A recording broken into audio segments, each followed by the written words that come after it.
আসসালামু আলাইকুম। কেমন আছেন প্রিয় খামারি ভাই ও বোনেরা? আশা করি সবাই ভালো আছেন। আমি খুলনা থেকে মোহাম্মদ আজিজুল ইসলাম রানা বলতেছি। আরেকটা নতুন ভিডিও নিয়ে আপনাদের সামনে হাজির হলাম।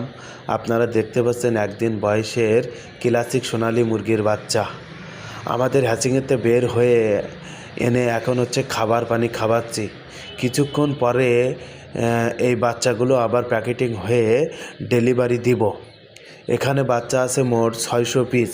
আমাদের এক খামারি ভাই খামারে ওঠানোর জন্য আমাদের কাছে এই 600 পিস ক্লাসিক সোনালী মুরগির বাচ্চা অর্ডার করছিল এবং সেই খামারি ভাই আসলে আমরা বাচ্চাগুলো প্যাকেটিং করে তাকে ডেলিভারি দেব। যদি কোনো খামারি ভাই ও বোনেদের আপনাদের খামারে ক্লাসিক সোনালী মুরগির বাচ্চা ওঠাতে চান তাহলে আমাদের স্ক্রিনে দেওয়া নাম্বারে যোগাযোগ করবেন। আসসালাম।